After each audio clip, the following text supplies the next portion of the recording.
dois tipos de publicação de livros, mas também já me lembro qual era a primeira.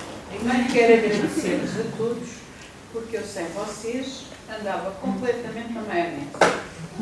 Depois dá-me muito jeito uns Instagram, que eu ouço, criadores de conteúdo, que eu ouço e que me dizem o que é o TikTok, eu nem sequer sei, não sei mexer, não sei ver, e o que é o Tweets, e o que é isto e aquilo, e eu fico completamente quadrada, porque não consigo acompanhar tanto a informação e este mundo que está sempre a mudar.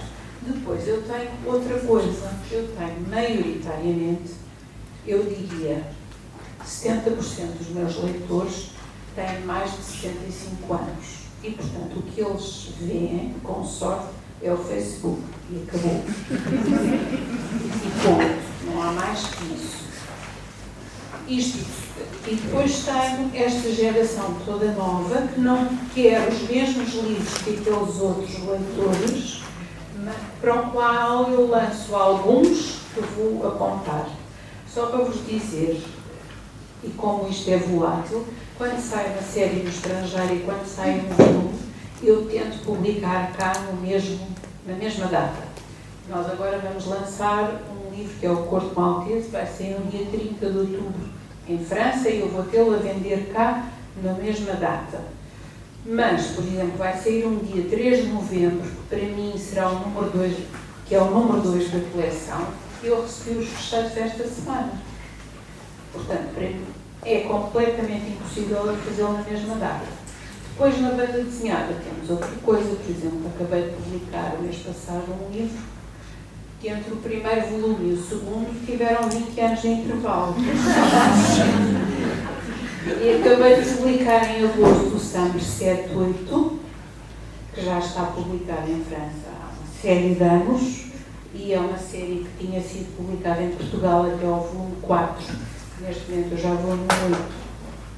E que foi abandonada, eu voltei a ela, e o autor diz que em 2026 vai terminar a história porque faz 40 anos. Portanto, é uma série que há 40 anos está a ser escrita e desenhada. Portanto, será que os leitores que têm os primeiros números vão agarrar nos últimos? Não faço ideia. Mas se calhar os filhos desses leitores.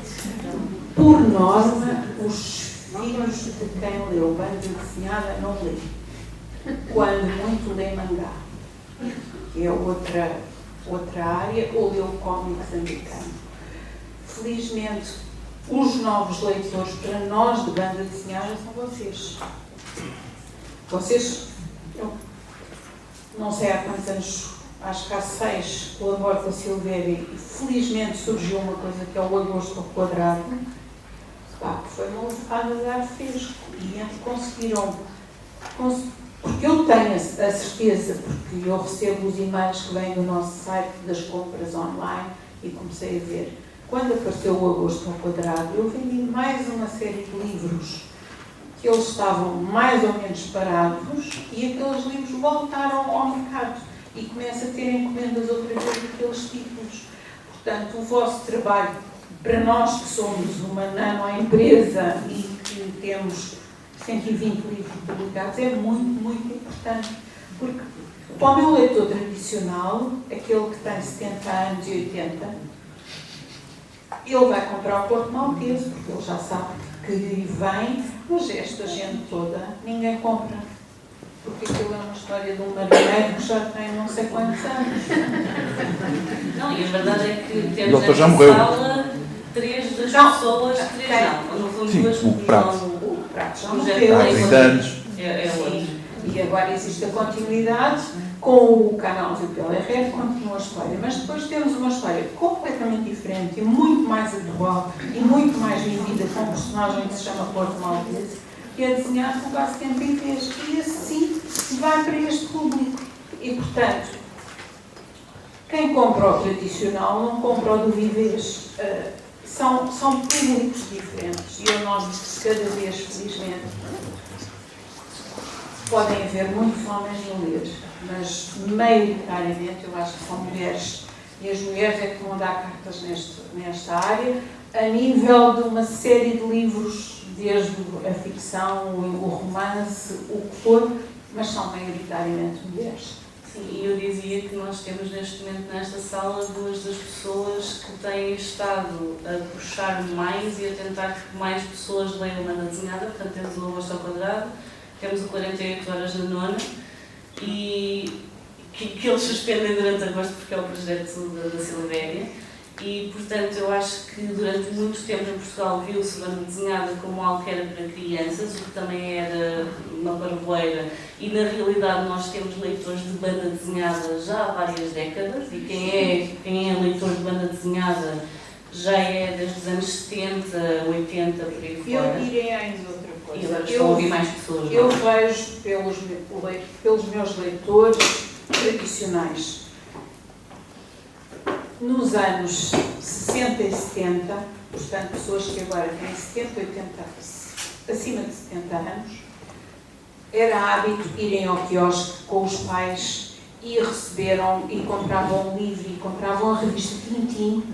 E se vocês forem ver quantas pessoas na faixa dos 70 anos têm a coleção completa da revista Tintim e depois tinham aqueles tradicionais, quase todos têm. Essas pessoas, sobretudo homens, chegaram à fase adulta e tiveram casa, filhos e deixaram de comprar o livro porque não havia dinheiro. E, portanto, quando compravam livros, deram livro para os filhos e as pessoas deixaram aquela parte económica, era a revista da Magali ou do Cascão ou da Magali para os filhos e elas pararam. E hoje em dia, e eu sinto isso, que nos últimos 10 anos, essas pessoas do sexo masculino, maioritariamente, porque liam o Black e Morty, o Tintim, voltaram a ler. E os filhos já estão casados, já não têm essa despesa e, portanto, eles voltaram a ler e compram livros de banda desenhada para oferecer, mesmo aos jovens. Esse é um segmento. E aí o boom da banda desenhada, porque tem crescido, porque, por exemplo, eu agarrei numa série de séries que a ASI tinha deixado incompleta, a Vitamina BD, que faliu, e cada vez se publica mais BD. Porque temos estes dois públicos. Temos a geração dos 10, 12 adolescentes que leem o mangá, temos os jovens, mais jovens. O mundo da ilustração disparou, eu sou fã de ilustração. É a minha desgraça, porque eu gasto muito dinheiro em ilustração. Mas começa a haver banda desenhada para as crianças e são os avós que compram. E depois há as mulheres que compram o resto. Pronto, vou então passar para o público. Antes de passar para aqui, eu tinha ainda aqui questões que eu tinha feito, tenho algumas questões que tinha feito no Instagram, mas tendo em conta que a pessoa que tinha feito as questões para os editores está aqui, eu vou passar o microfone e assim, ela faz as questões, vocês respondem e passamos para o resto da sala. Eu já nem lembro para que é que perguntei. Quer conciliar a memória? Então, bom dia, obrigada pelas vossas palavras, que realmente foram bastante esclarecedoras.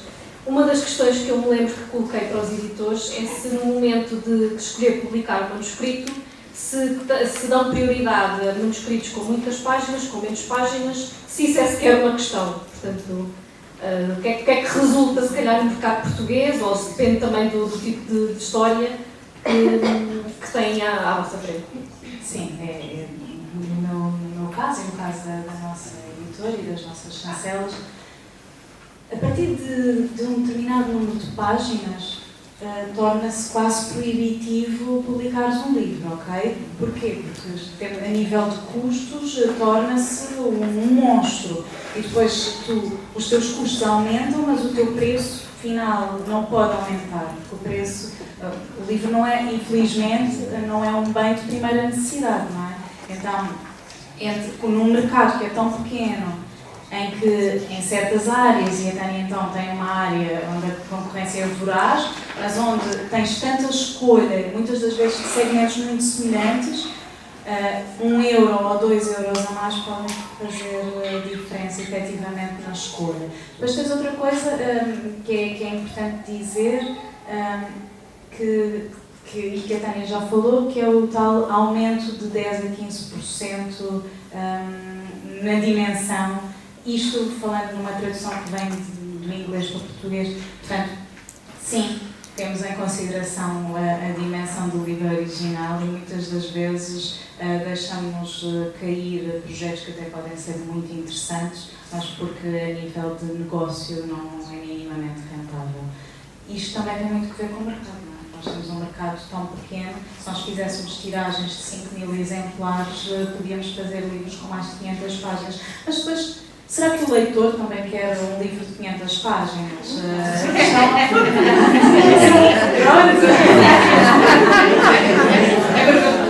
A maior parte dos compradores de livros em Portugal ainda gosta do livro físico, não é? E isso também não pensa só na carteira, pensa também no braço. Sim. Eu penso que, obviamente, temos da editora que se trabalha dos géneros que estamos a publicar. Porque a Cátia disse muito bem que se for livros de fantasia, os livros de fantasia à partida são livros grandes, portanto, nós já sabemos que é um risco que vamos ter que ter. No caso, nós editores fazemos um plano editorial, fazemos um plano provisório, por exemplo, um plano de 2025. Atenção ao burburinho por causa da câmara. Estão a ouvir? Então, nós fazemos um plano editorial, por exemplo, para 2025 não é que tenha um plano fechado, mas já tenho uma ideia dos livros que vou publicar e de quando. Isto varia conforme muitas coisas e depois é óbvio que vou chocar, porque às vezes a tradução não vem a tempo, ou o meu tradutor só vai estar disponível mais tarde, mas normalmente eu tento que saia próximo com a data de publicação nos Estados Unidos ou Inglaterra, conforme o país de origem, quando é que eu vou ter o manuscrito final para poder pôr a traduzir, e depois também, por exemplo, com a época, porque há livros que se adequam mais a uma determinada altura do que a outra. Pelo menos eu penso que vocês, como leitores, gostam mais de ler determinadas coisas aqui ou ali. Uma de vocês falou-me de um livro que eu vou publicar, que é o Café Pumpkin Spice, que eu estou muito entusiasmada, aproveito para fazer publicidade, é muito lindo, muito fofinho, mas é um livro de autor. Portanto, não faz sentido nenhum, foi o que eu pensei, vou publicá-lo agora, porque ele já saiu há algum tempo, mas eu não podia publicar no verão, apesar do verão ser uma altura boa para comédias românticas e para este tipo de livros cozies e acolhedores. Nesta coleção, eles vêm conforme a estação do ano, portanto vamos tentar respeitar, apesar de o buzz estar a ser muito grande. Portanto, varia muito. Há livros que nós achamos que funcionam melhor em determinada altura. Na não-ficção também depende muito de como é que está a correr lá fora. Nós temos que ter... O vosso trabalho é incrível e nós precisamos sempre de alguma âncora para ajudar na publicidade do livro, no marketing. Porque no meio dos livros nós não temos imenso budget para fazer marketing, infelizmente. Como noutras áreas em que há um budget muito maior. É impossível para mim o custo de tradução de um livro de 300 páginas. Não estou a falar de tudo o resto, mas só de tradução, de legendagem, para fazer 1000 exemplares e depois tê-los durante 2 anos e ter que o vender por 30 e tal euros ou 40, é impossível, porque é um livro a cores. Portanto, para mim, como banda desenhada, eu não consigo. Livros que tenham mais de 200 páginas, eu nem sequer olho. Eu olho para o resumo, leio a sinopse e olho quantas páginas tem. Não, este não dá.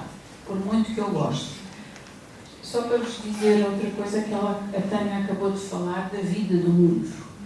Como eu vos disse, maioritariamente os meus compradores têm à volta mais de 60 anos. Isto quer dizer que eles gostam de agarrar no livro e ver o livro. E não compram um livro online, basicamente. E eu, hoje em dia, a maior parte das livrarias, se forem uma FNAC, tem uma mesa deste tamanho, com os livros expostos. E metade é mangá e metade é banda desenhada. O que quer dizer que nós, às vezes, temos um livro exposto durante uma semana. E, a partir daí, ele vai para a estante e a pessoa ou vai procurar ou não vai. Portanto, a única rede que alimento, basicamente, é o Facebook, porque sei que são esses leitores, e depois fico à espera do resto, vocês, para as outras. Então, a tua outra questão era o que é que um autor pode esperar da parte do editor, portanto, no processo de edição, assumindo o autor nacional.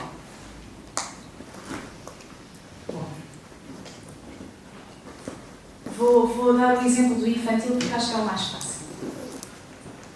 Vários pais acham que por terem filhos e por lerem muitas histórias aos filhos são autores de infantil. Não são. Não são. Pronto, isto para dizer o seguinte: 90% das propostas que nos chegam são para rejeitar.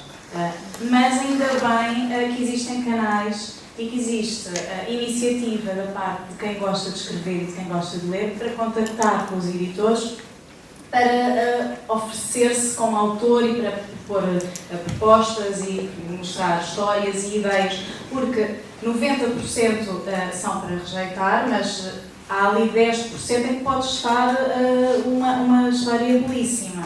Portanto, da parte dos editores, o que é que os autores ou os potenciais autores podem esperar? Que há respostas, às vezes não tão célebres quanto gostariam, mas nós recebemos milhares de propostas todos os dias a que temos de dar resposta e que temos de avaliar. Normalmente, o que é que nós pedimos a um potencial autor para fazer? Enviar-nos o manuscrito, ou parte dele, aquilo que esperam para o livro, qual é que seria a sua sinopse, uma biografia do autor, que nós também conhecermos um bocadinho melhor o autor, e depois, a partir daí, fica do nosso lado, fica do lado da equipe editorial, fazer essa avaliação e, se acharmos que é uma proposta com pés para andar e que é algo que vai ser bem recebido pelo mercado, aí o processo segue como qualquer outro autor. Nós fazemos uma proposta de edição e, a partir daí, tornam-se nossos autores. E depois, a partir do momento em que decidimos publicar o autor português, andamos de mão dada, é uma relação muito próxima. Isto também vai variar conforme o editor e conforme... Mas é mesmo, tornando-nos quase, não direi família, mas é mesmo próximo. Durante muitos meses vamos falar todos os dias, vamos trocar muitos mails, o editor vai dar sugestões, vai ouvir o que é que o autor, a expectativa do autor, vai explicar como é que funciona o mercado, qual é a melhor estratégia, se for, por exemplo, uma lógica mais comercial, se ele pode ter presença nas redes sociais, que agora é tão importante, é fundamental. O autor vai ter sempre uma palavra a dizer na capa, como a Marisa disse muito bem, que às vezes rejeitam, nós não somos ditadores que vamos impor, vamos só tentar negociar e convencer que achamos que esta capa é melhor porque conhecemos o mercado. Mas às vezes não, às vezes também Às vezes também com ideias pré-definidas à partida, já sabem que tipo de capa querem, e os autores portugueses são muito ciosos do seu produto, e isso também é parte do nosso trabalho, não é? Conseguirmos mostrar que sabemos o que é que estamos a fazer e tentarem encaminhar ou aconselhar da melhor maneira, mantendo sempre a voz do autor, porque o mais importante nisto tudo, não é? É que a história é de quem a escreve, não é de quem a edita ou de quem a publica, portanto, é que é um trabalho muito próximo. Mas é verdade, há um grande trabalho à parte do editor que estão nos livros e que é aquele trabalho que não se vê. Mas é muito interessante, esta é das coisas mais extraordinárias em ser editor. Portanto, o autor é ouvido e, porque não se esqueçam, que é o vosso bebê, é o vosso filho, é o vosso menino que vai sair e ver a luz do dia. Portanto, nós estamos cá para ajudar nesse caminho. Apesar de ser em conjunto com a Seita, Sim, eu não tenho livros sozinha de autores portugueses. Normalmente reencaminho sempre para a Seita e ponho a Escorpião Azul, a Polvo e a Escorpião Azul também dentro dos autores portugueses. Mas a nível de autores portugueses de banda desenhada há sempre um grande problema. Ou chegam aos, dependendo da editora, há editoras que mexem na história e no desenho, há outras que não. No caso da Seita e comigo, nós tentamos sempre mexer por isto ou por aquilo. Mas pronto, é muito difícil a banda desenhada, porque por norma todos os dias chegam projetos, nós olhamos para os projetos e muitas vezes os projetos até têm muito boa cara, vem a história, mandam uma sinopse da história e mandam 2 ou 3 pranchas. E nós perguntamos quanto tempo para fazer 48, será o mínimo. E as pessoas às vezes dizem-nos 2 anos, 3 anos.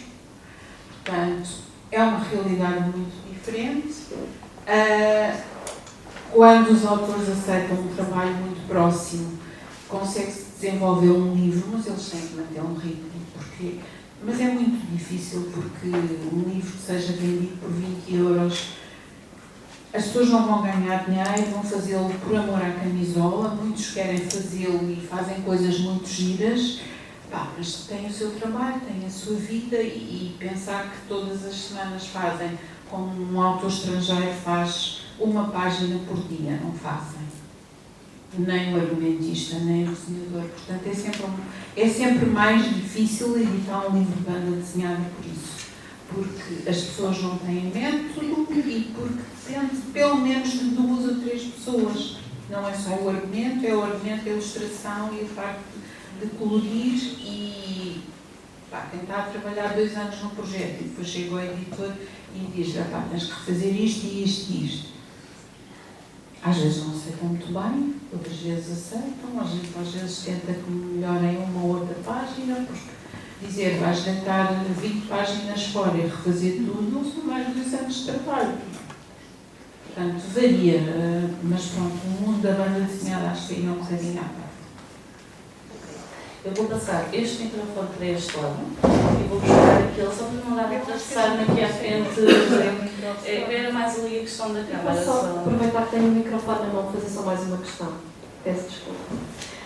O que é que acontece aos livros que não são vendidos? Ficam perdidos nos armazéns? Como é que se processa depois isso?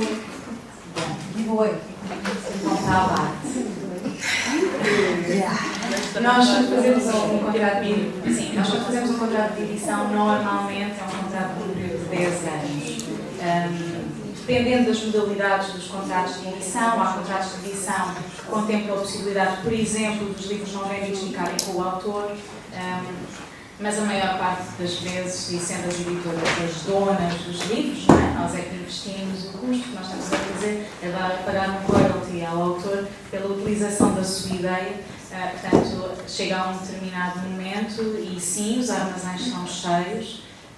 Os números dizem mais ou menos que em cada 5 romances publicados, só 2 é que dão lucro. Portanto, para vocês verem, sim, os armazéns estão cheios. Estão para a base. Não é uma história final muito bonita, mas é o que acontece. Obrigada. Mas espera, antes da tragédia do horror, que é o abate, que nós também nos faz sangrar e chorar por dentro, nós fizemos muitas promoções, e isso tem caminhar e temos sorte, porque há alturas do ano em que pomos um livro a preço de saldos e funcionam bem, e temos uma rede comercial que consegue chegar às grandes superfícies, ou consegue chegar a feiras, a sempre feiras no verão, etc. Então tentamos fazer isso, autores que fazem um backlist e pomos em preço de saldo e as pessoas compram, a verdade é que funciona, mas não conseguimos escoar o estoque todo e depois está uma tragédia. Pronto, a nível da banda desenhada, os nossos contratos, maioritariamente, são por 3 anos, excepcionalmente por 5 anos. Ao fim dos 5 anos ou dos 3 anos que não temos vendido, ou temos que pagar os royalties da tiragem toda e ficamos com os livros que podemos vender, ou fazemos contas e não nos justifica e vamos mesmo ter que bater os livros, porque por muito que eu gostasse, por exemplo, às vezes oferecemos para bibliotecas ou para isto, para aquilo, eu pago os royalties desses livros, não é? E além dos royalties, é assim, se uma biblioteca ou uma escola me disser, olha, vocês têm 50 livros que nos possam dar, eu ofereço, eu até pago os royalties desses 50 livros, mas têm que pagar o armazém e o transporte, porque tudo isso para mim, que tenho 120 livros, são custos. Eu pago o transporte, eu pago à pessoa que vai buscá-los à palete e que faz as caixas que mandam para a escola. Portanto, muitas vezes, mesmo que eu queira oferecer os livros e assuma, porque são basicamente 10%, eu preferia oferecê-los a destruí-los, mas os custos de transporte e manuseamento têm que me dizer, olha, eu pago, por cada livro pago €1 e vocês entregam-nos numa escola. Perfeito. E eu ofereço todos os que quiserem. No outro dia ofereci para Porto Alegre, dei quase 100 livros. mas eles vieram buscá-los. Eu já só paguei os royalties e paguei a parte de fazer as caixas, pronto. Mas não podemos oferecer livros assim, porque nós vamos pagá-los de qualquer das maneiras. E a banda desenhada tem muito isto, nós ao fim de... Então, da maneira como está agora, de lutas pelos direitos, nós só temos os direitos durante aqueles anos e a partir daí ou temos que tirar o livro do mercado ou temos os saldos só podemos fazer durante um ano, normal, ou 6 meses, depende do livro. Há livros para os quais não podemos fazer saldos mesmo, por contrato, mas pronto, maioritariamente podemos fazer durante 6 meses. E ao fim desses 6 meses, ou pagamos, normalmente pagamos mais uma porcentagem do volume que temos em palete, sei lá, fico com 10%, fico com 20%, porque sei que vou vender. E o resto, manda vender, porque não há como. Olá, só ainda aqui dentro desta pergunta, só uma questão. Muitas vezes nós, enquanto criadores de conteúdos digitais, nem sempre temos vontade de ler só novidades. E por vezes entramos em contacto com as editoras a solicitar livros mais antigos. E o que nos é dito é que já não têm exemplares. Depois desta conversa, não é?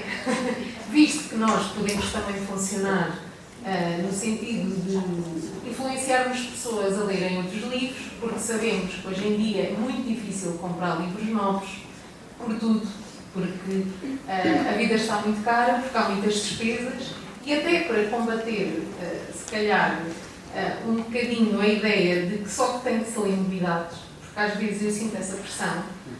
Eu não tenho muitos seguidores, mas são muito ativos e o que me dizem às vezes é: Dora, eu até gostava de ler, mas é completamente impossível eu comprar os livros que tu recebes. Não é? Se no mês receber, por exemplo, 8 livros, isso encarece muito o orçamento familiar. Então, porquê que as editoras nos dizem que não têm mais exemplares, por exemplo, de um livro antigo, que nós podíamos até voltar a ajudar a vender, porque o preço já não é tão caro como uma edição nova? E falamos isso porque vamos ao UC, quando há, por exemplo, os descontos dos 20%. A banda desenhada aqui, se calhar, como compreende, não é... Sim, não mas é. pronto, mas a falar, por exemplo, o romance, que vende-se muito, porque há livros maravilhosos que ficam esquecidos. E a editora podia muito bem voltar a ter sucesso com livros que têm em armazém que nós podemos divulgar. E esse não, às vezes é revoltante, porque depois vimos outros criadores de conteúdos que recebem 50 novidades e é tudo muito bom. E perdem-se grandes Isso autores. aí é, se calhar, diria eu, uma falha do ponto de vista do marketing e da comunicação. Ou seja, nós temos um catálogo e temos um fundo de catálogo e nós falamos só sobre o momento em que a vida do livro acaba, mas há muitas coisas antes disso. Nós fazemos muitas negociações de contrato, fazemos inclusivamente negociações de... Queres passar? Estou bem, aqui, olha lá. Assim consigo passar o microfone. Fazemos muitas negociações de contrato de livros que nós até nem sequer queremos reimprimir, porque temos muitos no armazém, mas precisamos ter um contrato válido para que possamos continuar a vender e vamos pagar novos avanços e vamos ter de fazer novamente os cálculos. Mas há livros que efetivamente estão no armazém e que a dada altura se percebe que não vale a pena estar a investir novamente e negociar um contrato para aquele livro, porque ele por isso simplesmente não tem. Acho ótimo que façam isso.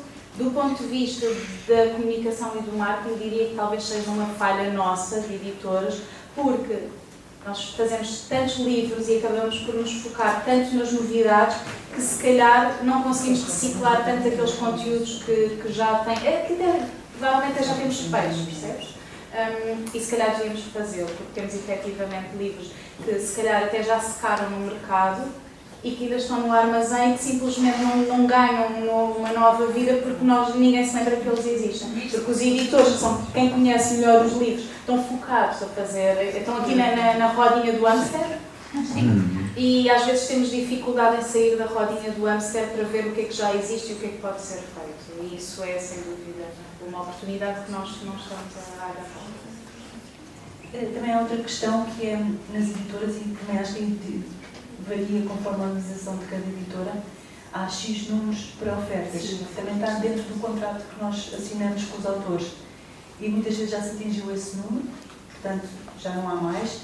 Há editoras que têm funcionamentos diferentes convosco, não é? Porque houve uma altura que os pedidos eram tantos que também teve que se começar a fazer uma escolha, uma triagem, porque só temos X exemplares para a promoção, e muitas vezes já se atingiu, mas eu também não consigo responder a isso, porque isso é mais com o Departamento de Comunicação e Marketing, é uma boa sugestão para nós falarmos e avaliarmos. Eu só dizer uma coisa.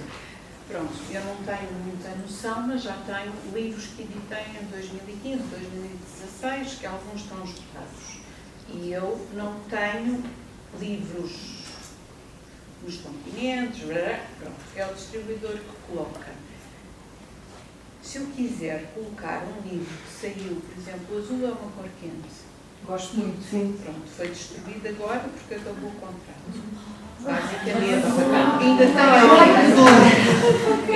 algo. O que é que aconteceu a esse livro? É um livro fabuloso, mas nos últimos 3 anos a FNAC não quis ter um exemplar à venda, porque as livrarias, maioritariamente, estas grandes livrarias, vivem das novidades. E, portanto, eu posso dizer, agora tive uma guerra com a FNAC, e, portanto, estou com a FNAC aqui.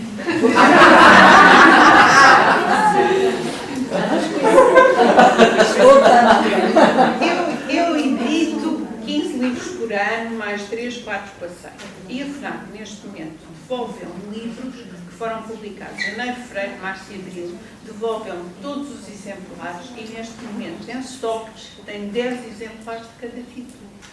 10 exemplares em 30 FNACs. Portanto, isto faz pensar que uma pessoa nunca mais vê o livro, pensa, o livro desapareceu. Não, o livro não desapareceu, está no nosso armazém. Mas não aparece nas livrarias, porque não há espaço para os pôr. E, portanto, nos romances eu não sei como é que está o espaço a nível de livrarias e tudo, mas a nível de banda desenhada, o que nós notamos é que o espaço de exposição não aumentou assim, comparado com as tiragens que são feitas e com o número de livros que é publicado. Praticamente duplicou e o espaço reduziu. Mas por isso mesmo até fazia sentido haver aposta noutras vias de divulgação, porque sentimos que o marketing do livro é um trabalho que eu acho que é muito inglório, que nós ouvimos a falar, e eu sempre me cansado e sufocado a pensar, eu estou a editar um livro. Não, mas eu acho que é inglório por isso mesmo, porque nós ouvimos o que vocês dizem e percebemos que há tanto trabalho metido para editar um livro, e depois temos um plano de marketing que dura um mês e acabou. E o livro, next, próximo. E é ingrato. E mesmo como criador de conteúdos, eu não me foco tanto em novidades. E sinto que as editoras olham de lado para quem não se foca muito em novidades, porque pensa É que eu posso falar, é que eu estou E eu acho que é de facto um alerta bom para as editoras, que é não pensem só no momento do lançamento, porque é que não podemos ir buscar um livro que nos deu tanto trabalho e voltar a dar-lhe vida, não é? E ainda por cima, se não está exposto nos canais tradicionais, precisamos de encontrar outras vias para eles, não vamos estar a pagar stock. Eu adoro quando fazem qualquer publicação sobre um livro que já saiu, não saiu há 15 E as redes meses. sociais são um canal privilegiado para fazer isto, porque não sei se vocês têm muita. Não, acho que sim. Não sei se vocês têm muito esta ideia, mas quando a Wanda fala da FNAC ou da Bertrand, nós pagamos para destaque. E os destaques depois, há destaques premium, há destaques silver, há destaques... E é um valor bastante elevado e que tem uma duração de 2 semanas, 1 mês, às vezes é só o destaquezinho lá em cima, outras vezes é um expositor. Ou seja, o facto das redes sociais nos permitirem reciclar aqui estas coisas que já existem, que são boas e que nós sabemos que na altura tiveram um público, mas que depois podem cair em esquecimento, é uma falha nossa, não estamos a aproveitar isto. Só dizer a minha guerra com a FNAC. Basicamente, esta semana apareceram nas redes sociais uma série de fotos. A FNAC do Colombo foi renovada. E tem uma parede, como tem uma FNAC no Porto, em que tem uma série de capas de livros lindíssimas. Da minha, da minha editora tem 6 capas de livros expostos.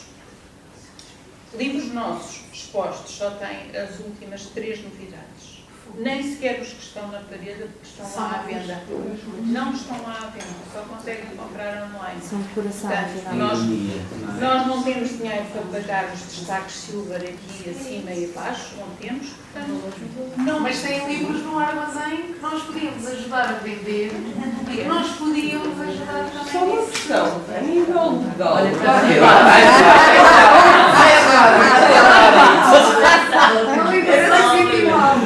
Não, a questão aqui, já ficou claro que neste caso a Wanda está a falar pela arte de autor, porque também é um one-man show, portanto passa tudo por ela, mas a verdade é que depois, tanto a Undine como a Leia, é uma coisa que elas podem passar internamente e discutir com a comunicação e a equipa de marketing, mas também não está nas mãos delas fazerem essa ação. Portanto, aqui a questão é o colocar a questão, criar este debate e efetivamente poder surgir uma diferença que já vai ser favorável de certeza absoluta, tanto para vocês como para nós e como as pessoas a quem conseguimos chegar com o trabalho que fazemos.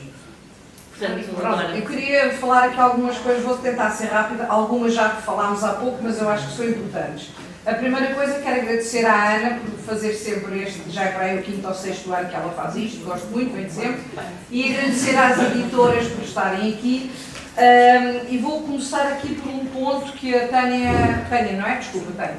Tu perguntaste no que é que nós podemos ajudar. Nós podemos ajudar em muitas coisas, mas eu tenho noção que vocês são editoras, vocês não são o departamento de comunicação.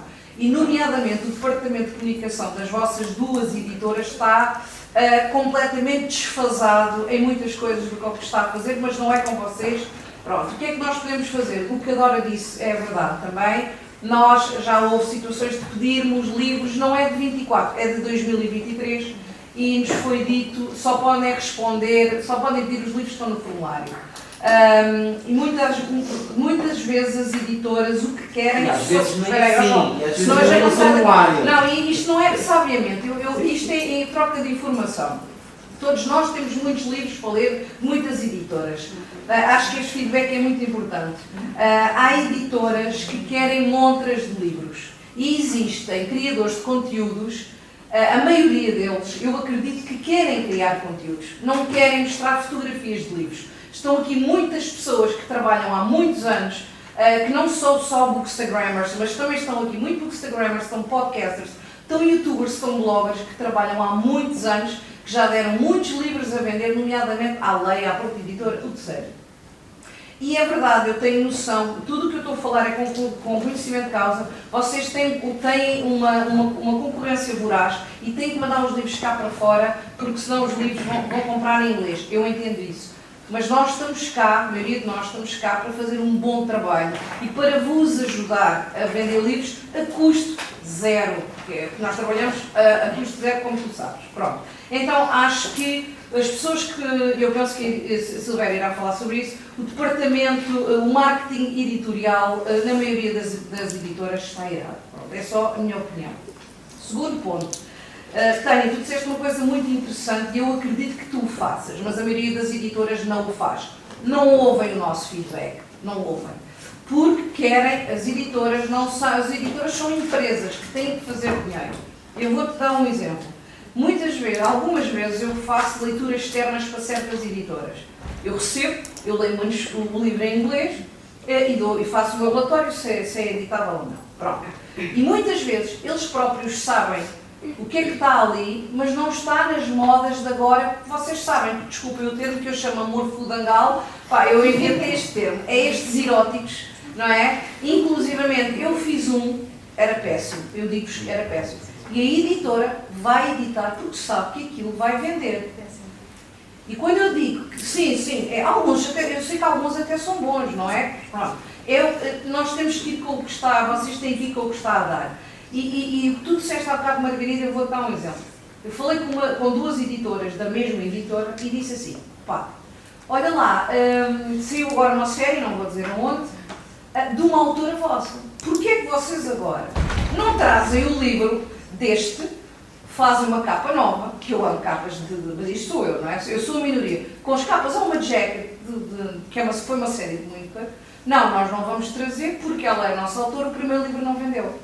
E esta editora, como várias, existem agora existem autores que já estão no catálogo, mas o primeiro livro eles não tiveram, não apostam no segundo. Nomeadamente muitos thrillers que estão a bombar lá fora que não passam.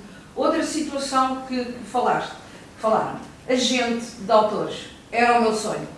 Era o meu sonho, era ser agente de autores nacionais. Já vai exemplo. Eu sei, mas era uma coisa que eu, modéstia à parte, acho que iria fazer um bom trabalho. O que é que acontece? Não é que os 10% ou que os adiantamentos de algumas editoras que ainda conseguem pagar 1000 euros a eles, que eles conseguem pagar um agente. Não há para isso. Estou mesmo a terminar. Eu disse que eram muitos assuntos. A cena dos manuscritos também é uma coisa que eu trabalho. Pode fazer ao contrário. Pode ser agente de autores portugueses para formação lá fora. Sim, não, mas isso já é Elizabeth. Eu não gosto de roubar coisas. A coisa do scout, do olheiro, não é bem, mas também estou a fazer uma coisa minha, que é ler manuscritos de autores para publicar, que não são conhecidos. Faço esse trabalho com ele. E há uma coisa que está muito vincada atualmente, que não estava há 1 ano ou 2, o número de seguidores de um autor. É assustador. É a primeira coisa. Se aquilo até tem alguma qualidade, se for um Zé da esquina ou uma Marília da sapataria, se tiver 200 seguidores, uma pessoa normal, não vão pegar. Por muita qualidade que tenha aquele manuscrito. Mas isto tudo para dizer, nós estamos aqui para vos ajudar. Mas é muito importante quem faz o marketing da vossa editora, e depois as editoras também, ao longo dos anos, foram-se modernizando, têm pessoas mais novas, mas terem noção, o mais importante. O que ela lê não é o que eu leio e não é o que ela lê. Não é mandar 50.000 Emily Henrys a 50 pessoas e depois uns até nem leem, é ter noção, olha, agora vai ser este livro de fantasia, pá, que se calhar ninguém vai, não se lê muito, olha, é as bruxinhas, são elas, é as meninas das fantasias, e não sei o quê, e isso, eu sei que são poucas pessoas que estão no marketing, mas isso é muito importante. E a Leia sempre, antes era uma editora que facultava muito os livros anteriores e pronto, acho que isso, nós estamos cá para vos ajudar, é preciso que vocês queiram ser também ajudados por nós, é só isso. Não sei se querem responder a alguma das alegações. Eu acho que sim. É pá, eu faço tudo rápido. Não, eu agradeço o feedback, exatamente porque é uma área diferente, mas não é uma área separada. Nós trabalhamos em conjunto e conversamos. Como é que, enquanto editoras, mais até se calhar não na banda desenhada, como é que vem a questão da pirataria dos livros digitais? E terceiro, que não tem tanto a ver convosco, mas que acaba por afetar as vendas dos livros que vocês editam, é realmente esta questão do marketing, e que eu gostaria que esta mensagem chegasse a ter direito. É que, sim, focamos em novidades e, principalmente, focamos em trabalhar com criadores de conteúdo que leem as chancelas que vendem mais. O que eu percebo, porque o negócio tem que ser sustentável, e é sustentável, se calhar, com uma licença, e não será tão sustentável como a Dom Quixote. Mas se nós não gostarmos da Dom Quixote, ela também não vai ser muito sustentável. Muito. Mas a Leia não costuma trabalhar assim tanto como quem lê Dom Quixote. Portanto, daí esta minha observação.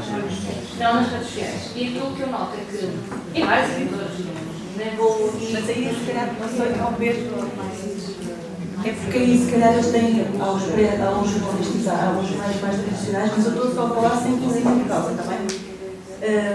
E também o feedback nas redes sociais não é tão grande como a editora da Dom Quixote como, por exemplo, na Quintessência, que eu tenho. Acho que será por isso, mas sem saber, está bem? Não sou eu que faço a comunicação, por isso isto é o que eu imagino.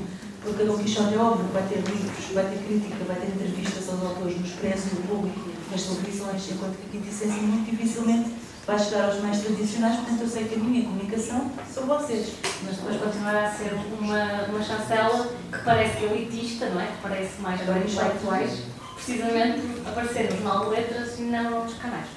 Claro Pode que ser sim, um claro que sim, e sobretudo porque temos que repensar porque também queremos chegar a outros leitores, não é? Eu vejo pessoas mais jovens a falar de autores da Don Quixote que são muito interessantes e fazem todo o sentido de serem lidos e serem conhecidos, e os leitores jovens não estão a ler o Jornal de Letras de certeza, nem estão a ler o Expresso. Então nas redes sociais é O Jornal de Letras nem chega à casa das pessoas. Só se dessa coisa. Mesmo que é paga, não é? No fundo era isto, é que nós temos bem essa noção que o marketing digital caiu no colo dos assessores de publicação e muitos grupos editoriais. São pessoas que estão aptas para fazer notas em imprensa, para trabalhar com jornalistas, e agora com as redes em cima. E não conseguem estar em todo lado, porque são equipas muito pequenas. Nem se trata de trabalharem fora da ordem, nada disso, é que eles são poucos, ponto final. Isso é na lei, na força editora, na doenças. Isto é um problema que nos ultrapassa a todos, mas que nos afeta a todos. Portanto, se calhar, no próximo ano, vamos aqui um preço sobral, por exemplo, e eu posso dizer isto pessoalmente. Vou registar. Só uma pausa então, porque a vereadora queria dar uma palavrinha e depois vamos tentar, também já estamos todos com fome, de certeza absoluta, portanto depois vamos tentar fazer aqui um apanhado. Bom dia a todos, só vim cá mesmo para vos dar as boas-vindas e para vos agradecer. Eu consegui perceber o diálogo entre as editoras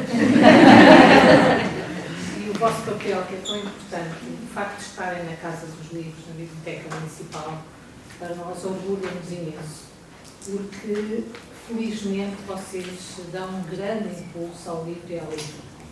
E portanto, hoje, mais do que ninguém, precisamos muito do vosso trabalho.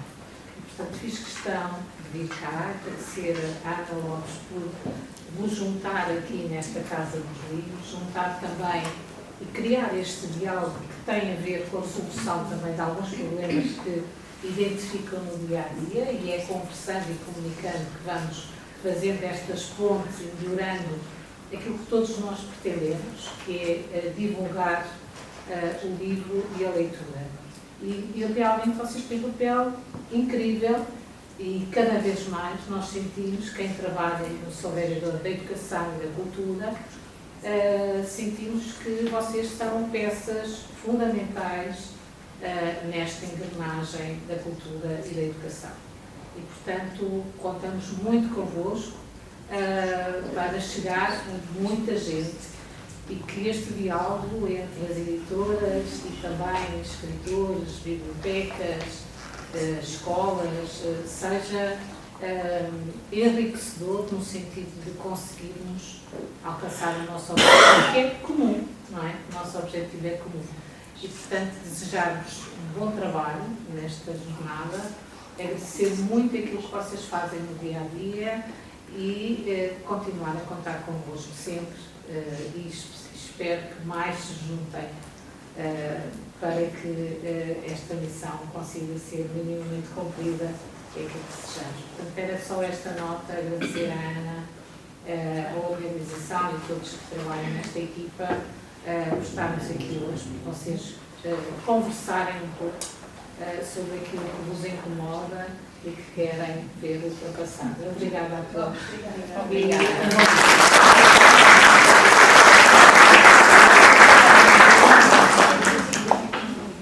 Duas, três perguntas antes de irmos comer, vou só passar aqui e depois passamos novamente para esse lado. Eu vou ser. Conseguem ouvir bem? Ok. Eu vou ser claro, eu vou focar aqui num problema que foi mencionado por vários, acho que pelas três. A questão da problemática com o custo de papel, distribuição e armazém, que apresenta custos muito elevados para uma edição de um livro. E vou falar aqui, pegando aqui um bocadinho no que já estavas aqui agora a falar sobre a questão dos e-books, na Silvéria, exatamente, desculpa, estava a dar uma branca, que há uma grande pirataria. Mas a minha questão vai se centrar no seguinte: porque é que o e-book não é visto, de certa forma, como uma solução, e eu vou explicar o porquê de solução, para a questão do papel, a questão do armazém e a questão da distribuição, porque o e-book distribui-se sozinho, a partir do momento em que está na sua plataforma, é um download feito, claro, que serve também de difusão, porque se vocês chegarem a uma certa plataforma, vamos supor, 50 leitores em formato e-book, que têm 3.000, 4.000 seguidores, há pessoas que seguem essas pessoas que leem e-book, mas que leem em formato físico, e vão ganhar, portanto, conhecimento sobre um livro que vai ter mais saídas, mais tiragens, esperamos. No entanto, eu sinto que o e-book em Portugal ainda é muito tratado como... Não é aquilo que vocês querem vender, porque tem custos muito elevados para e-book, para o formato em que está. Portanto, estamos a falar de e-books a 12, 14 euros, e o leitor de e-book vai à Amazon e eu posso dizer que eu fiz este trabalho. Havia 5 páginas de livros de escritores portugueses na Amazon, em e-book. 5 páginas, cada uma com cerca de 20 resultados.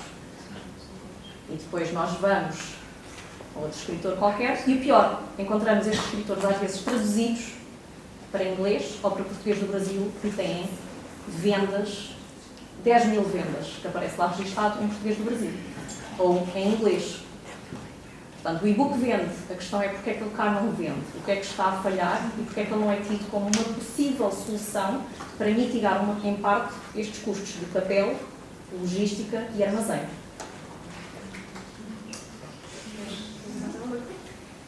Silvério, sim, editamos mais.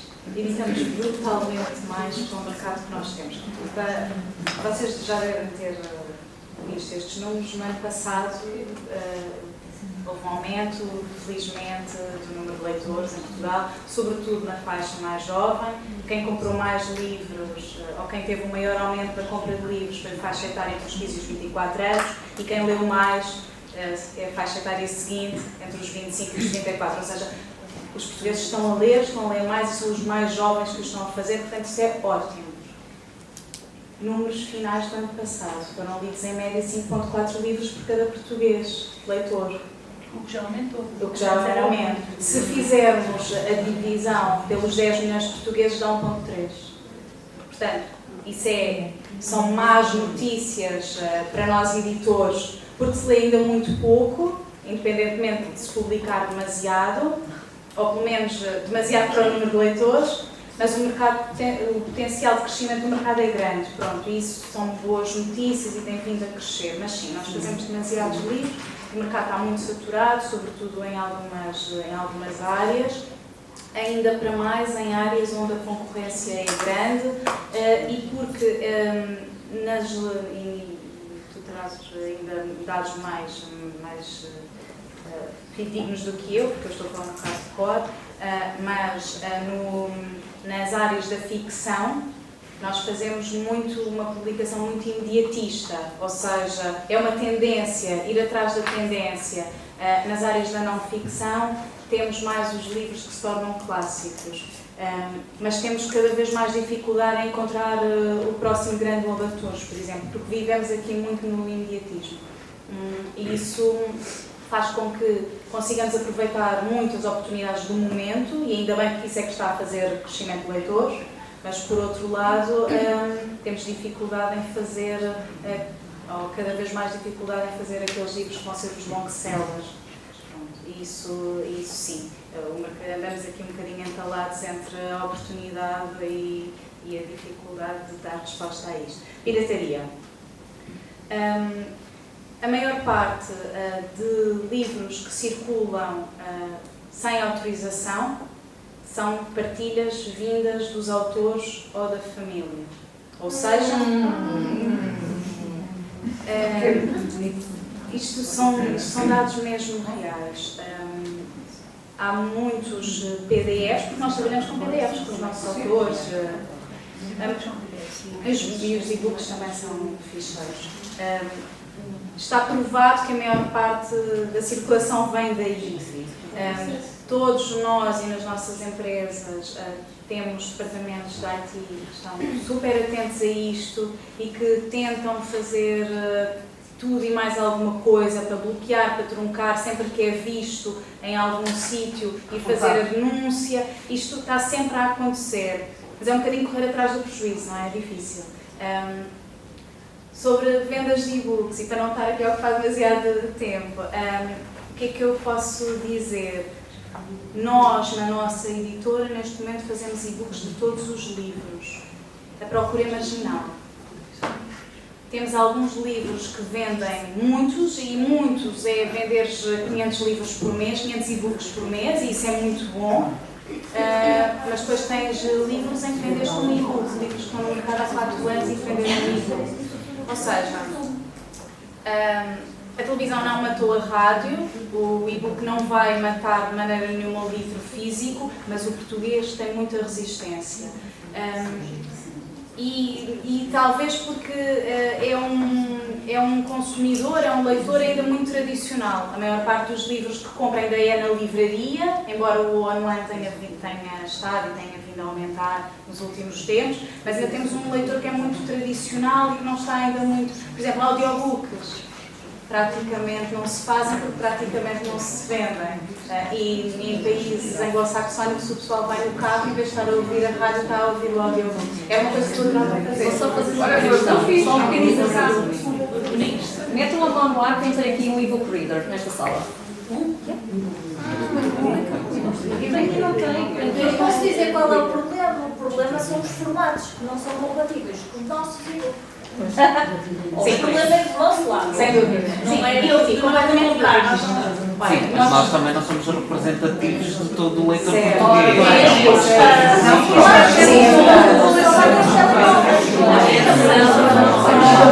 Atenção, se estivermos todos a falar uns por cima dos outros, não nos ouvimos, não avançamos, estamos todos com fome, é 1h da tarde. Eu vou só dar a minha perspectiva rápida para passar a palavra aqui às minhas colegas.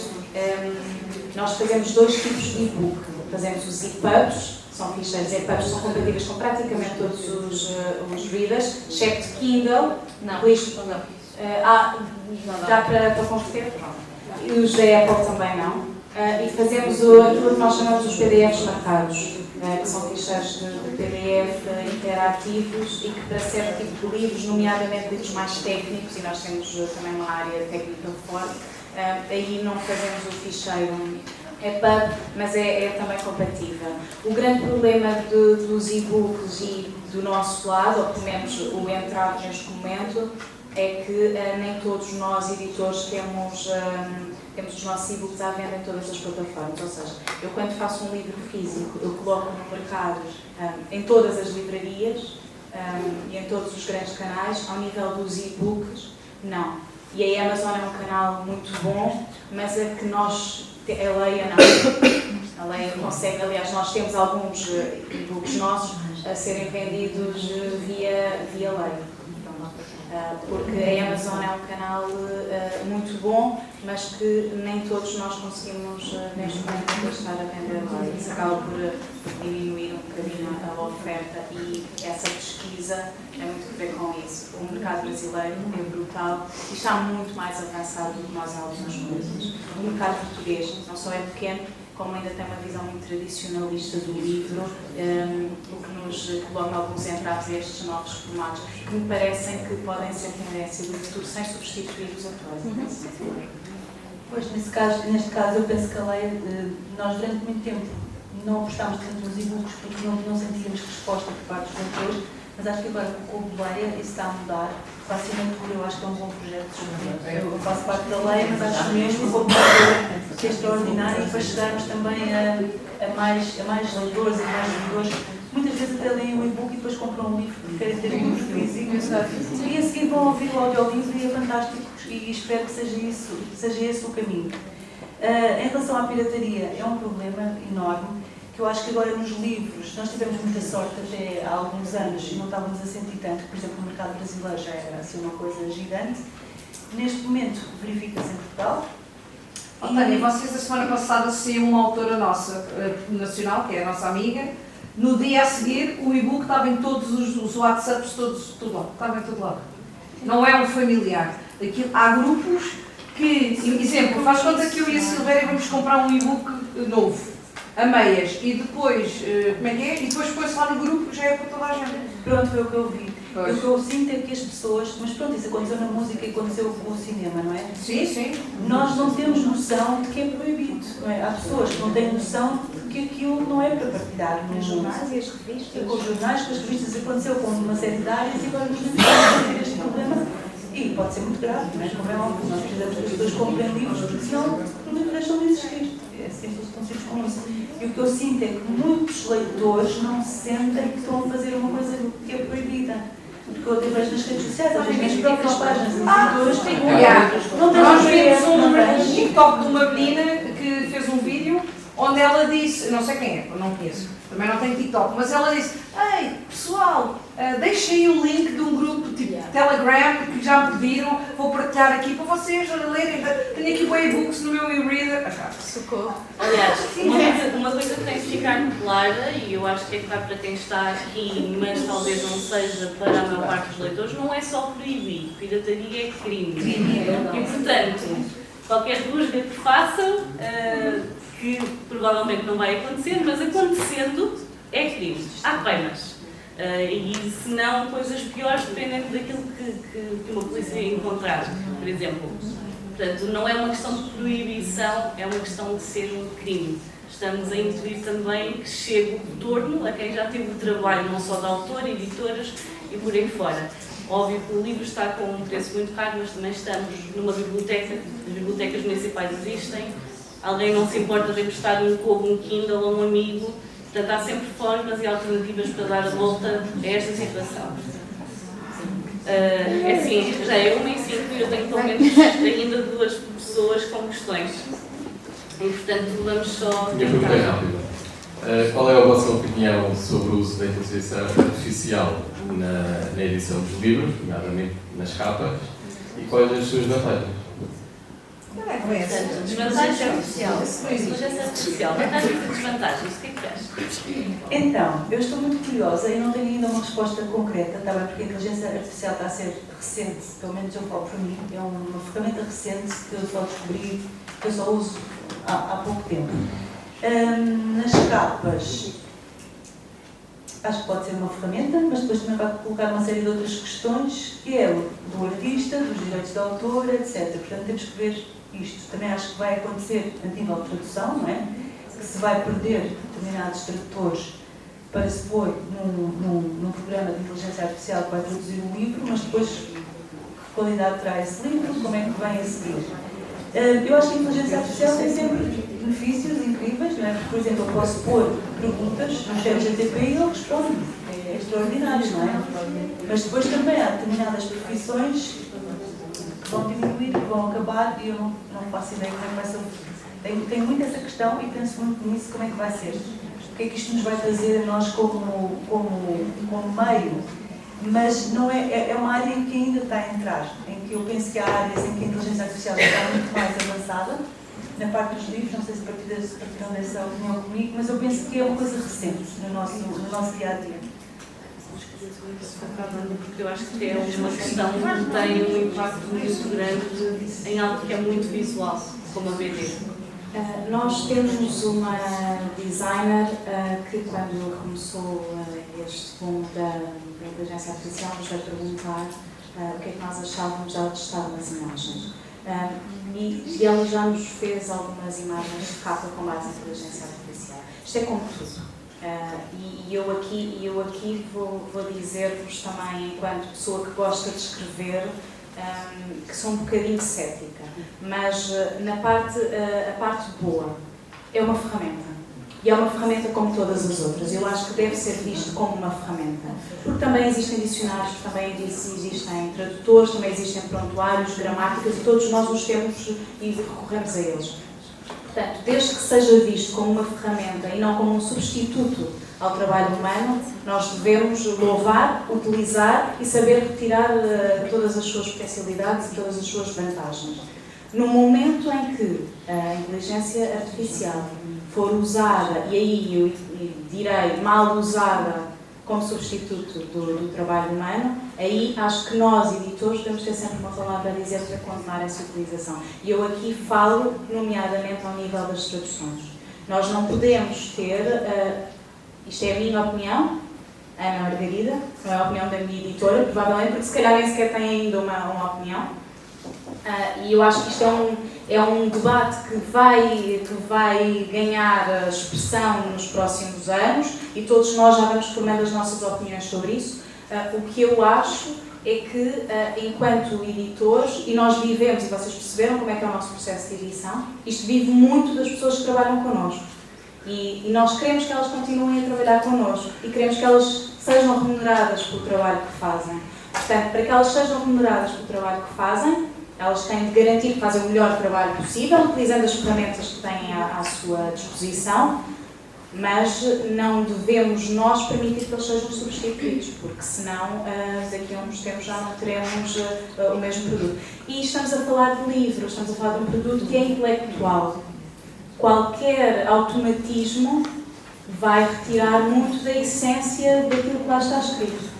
E aquilo que nós falávamos há bocado é o livro tem de ser visto também como um material de apoio ao conhecimento, de apoio à formação, e quando nós retiramos o fator humano, retiramos grande parte daquilo que é o livro.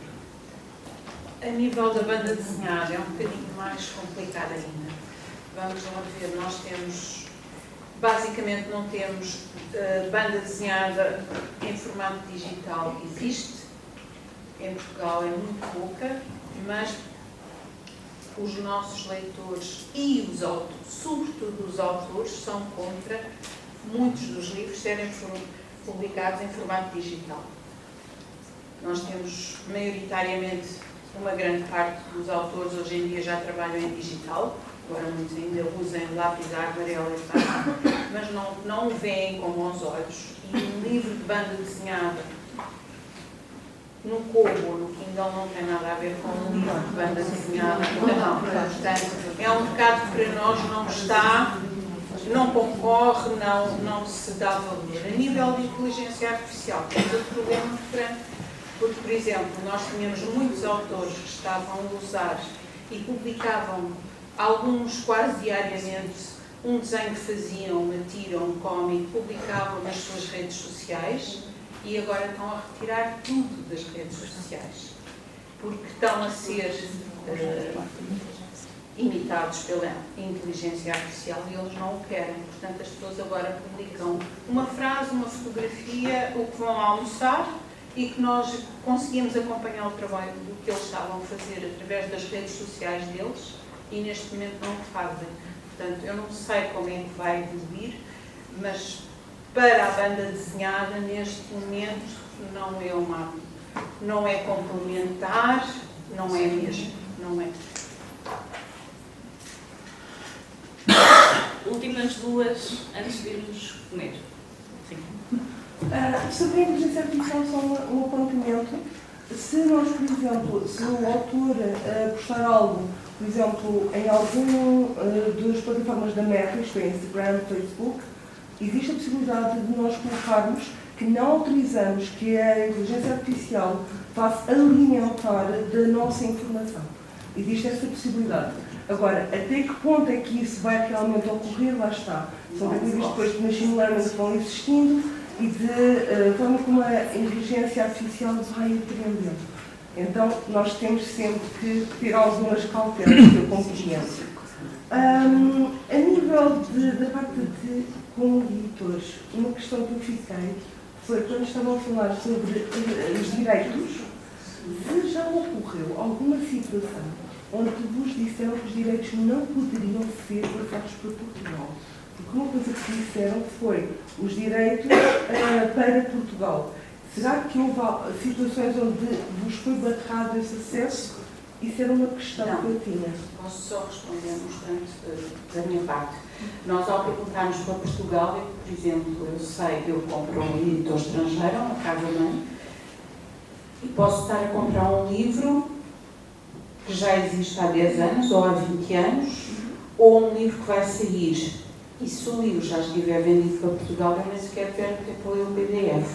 Portanto, ao perguntar para Portugal, tem essa questão. E eu, por exemplo, pergunto se por Portugal ou Portugal e Brasil, porque são edições diferentes. Porque há editoras que compram, por exemplo, a Evir compra para Portugal e compra para o Brasil, compra logo para as duas. Portanto, eu tenho que perguntar se é para Portugal. Por essa questão. Não tem a ver com outras coisas. Sim, é isso. No meu caso, as únicas vezes em que aconteceu foi porque tinha sido comprado por uma editora brasileira e o agente ou o editor não sabia que essa editora brasileira não ia distribuí-la em Portugal. Ou seria, a distribuição seria muito pequenina. Mas depois também, eles cada vez estão mais bem informados e os mercados são mesmo separados. E os agentes são diferentes também. Acho que, ou seja, nós compramos para Portugal, e no caso da Leia, para países, por exemplo, Lusófono, Moçambique, Angola, Cabo Verde, mas o Brasil é um mercado à parte, e são os editores brasileiros que compram para o Brasil. Da mesma maneira que em Espanha, compram para a Espanha e para o mercado sul-americano, no caso de Espanha, ou seja, há vários mercados. Devem vir para a Inglaterra, devem vir para a Alemanha, etc. Por isso nós falamos assim. Uma questão ainda também nesta parte de emissão era se o livro não sair depois do avanço, nós já estamos a dizer que vão ser passados vários anos.